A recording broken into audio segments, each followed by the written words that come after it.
Neelkantheshwar auto चालक संघर सभापति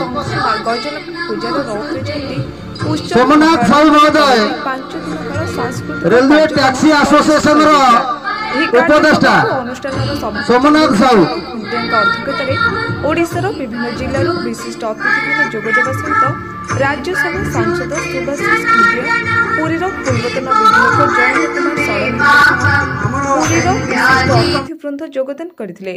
ଏହି କାର୍ଯ୍ୟକ୍ରମରେ ଓଡ଼ିଶାର ବିଭିନ୍ନ ଜିଲ୍ଲାରୁ ଆସିଥିବା ଅଟୋ ଚାଳକ ସଂଘ ଏବଂ ବିଭିନ୍ନ ସାମାଜିକ ଅନୁଷ୍ଠାନ ସହିତ 200ରୁ ଊର୍ଦ୍ଧ୍ୱ ବ୍ୟକ୍ତିତ୍ୱଙ୍କୁ ଉପଢୌକନ ମାନପତ୍ର ଦିଆଯାଇ ସମ୍ବୋଧିତ କରାଯିବା ସହିତ ଅନୁଷ୍ଠାନର ସମ୍ପାଦକ ଅକ୍ଷୟ କୁମାର ପ୍ରଧାନଙ୍କୁ ପୁରୀ ଜିଲ୍ଲା ଅଟୋ ଚାଳକ ସଂଘର ସମ୍ପାଦକ ଭାବେ ମନୋନୀତ କରାଯାଇ ସମ୍ବୋଧିତ କରାଯାଇଥିଲା।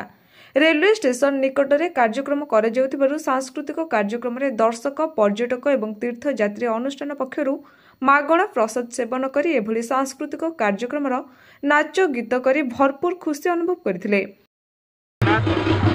ଅଟୋ ଚାଳକ ସଂଘ ଦ୍ୱାରା ଆୟୋଜନ କରାଯାଇଥିବା ଆଜି ସିଲଭର ଜୁବୁଲି କାର୍ଯ୍ୟକ୍ରମ ନିହାତି ରୂପେ ପ୍ରଶଂସାଯୋଗ୍ୟ କାର୍ଯ୍ୟକ୍ରମ ମୁଁ କହି ରଖିବା ପାଇଁ ଚାହେଁ। ଯେତେବେଳେ ଶ୍ରୀକ୍ଷେତ୍ର ପୁରୀକୁ ଗୋଟେ ପର୍ଯ୍ୟଟକ କି ଗୋଟେ ଦର୍ଶନାର୍ଥୀ ଶ୍ରୀକ୍ଷେତ୍ର ପୁରୀକୁ ଆସେ ପ୍ରଥମେ ଅଟୋ ଚାଳକ ସହିତ ବାଜେ। ଅଟୋ ଚାଳକ ଉତ୍ତମ ବ୍ୟବହାର ଯୋଗୁଁ ଗୋଟେ ପର୍ଯ୍ୟଟକ ପୁରୀକୁ ଆସିବା ପାଇଁ ପଡ଼ିବ।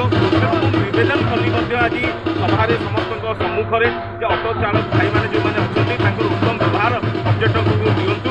ଏବଂ ସବୁଠୁ ବଡ଼ କଥା ହେଲା ପୁରୀ ଜିଲ୍ଲାର ପୁରୀର ଯେଉଁ ରେଲୱେ ଅଟୋ ଚାଳକ ସଂଘ କେବଳ ସେବା ନୁହେଁ ଦୀର୍ଘ 25 ବର୍ଷ କାଳ ସେବା ଯୋଗାଇ ଆସୁଛନ୍ତି ପର୍ଯ୍ୟଟକ ଏବଂ ଦର୍ଶନାର୍ଥୀମାନଙ୍କୁ। ଏବଂ କେବଳ ସେବା ନୁହେଁ ତାଙ୍କର ସୁଖ ଦୁଃଖରେ ମଧ୍ୟ ଠିଆ ହେଉଛନ୍ତି। ଯେତେବେଳେ କାହାର ଗୋଟେ ସୁବିଧା ଅସୁବିଧା ପଡ଼ିଲା କାହାର ଗୋଟେ ମେଡ଼ିକାଲ କାମ ପଡ଼ିଲା କି କାହାର କେଉଁଠି ଗୋଟେ ଅସୁବିଧା ପଡ଼ିଲା ସେତେବେଳେ ଠିଆ ହେଉଛନ୍ତି। ସାମାଜିକ ଭାବେ ପ୍ରତ୍ୟେକ ରକ୍ତଦାନଠୁ ଆରମ୍ଭ କରି ବୃକ୍ଷରୋପଣଠୁ ଆରମ୍ଭ କରି ଖାଦ୍ୟ ବଣ୍ଟନଠୁ ଆରମ୍ଭ କରି କେବଳ ଅଟୋ ଚଲେଇବା ତାଙ୍କର ପେଶା ନ କରି ସାମାଜିକ କାମରେ ମଧ୍ୟ ନିଜକୁ ନିୟୋଜିତ କରିଛନ୍ତି।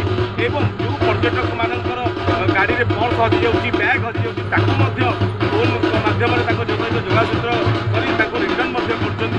ଏପରି ଭାବେ ଅଟୋ ଚାଳକମାନଙ୍କର ଉଦ୍ଦେଶ୍ୟ ଭଲ ରହିଲେ ଆଗାମୀ ଦିନରେ ପୁରୀର ପର୍ଯ୍ୟଟକଙ୍କ ବିକାଶ ହେବ। ଜୟ ଜଗନ୍ନାଥ। आज्ञा परिचय आज्ञा अक्षय कुमार प्रधान पुरी रेलवे स्टेशन ऑटो चालक संघर संपादक। तो आज जो कार्यक्रम आप शेष दिन कार्यक्रम जो आज बर्तमान जो सांस्कृतिक कार्यक्रम कौन कहे बंधु आमर प्रथम क्षेत्रवासी ओडावासी को माँ गजलक्ष्मी पूजार अभिनंदन जनाऊँ शुभेच्छा जनाऊँ। माँ गजलक्ष्मी समस्त पिला परिवार को माँ घंट घोड़े रखु। ए वर्ष जो आम पुरी स्टेशन ऑटो चालक संघर यहाँ हूँ 25तम वार्षिक उत्सव और पुरी जिला ऑटो चालक महासंघर 25तम वार्षिक उत्सव। ये निमंते गत काली आमर एठारे सिल्वर जुबली पालन करा मान्यवर कटक मेयर आसते जी कि आमर निखिल ओडिशा ऑटो टैक्सी महासंघर सभापति अच्छा से महोदय आसते संपादक आसते पुरी जिला ऑटो चालक महासंघर सभापति दुर्गाचरण खुंटिया सभा परिचालना करते उपसभापति भगवान पड़ियारी और महासंघ विभिन्न आमर डिस्ट्रिक्ट लेवल रे जो आम झारसुगुड़ा महासंघर आसते केन्दुझर महासंघर आसते तेलुगु आसते ब्रजराज नगर आसते ब्रह्मपुर आसते एमती सब संघर ऑटो चालक संघर कर्मकर्ता मान सब कल आसते। काली आमर मीटिंग रे बहुत आमर पुरी सब कलेक्टर सारे पछे आसिक आम सागर जॉइन कर जोग देते और अभिमन्यु सारे आम सागर मीटिंग रे उपस्थित थे। आमर पुरीर लोकप्रिय पूर्वतन विधायक जयंत कुमार षडंगी थे। आउ परिवहन क्षेत्र में ड्राइवर मानकर सामाजिक सुरक्षा किभली भाव में आगामी दिन में ठीक रूपे चली पार ए बाबद मुख्य एजेंडा यहाँ था।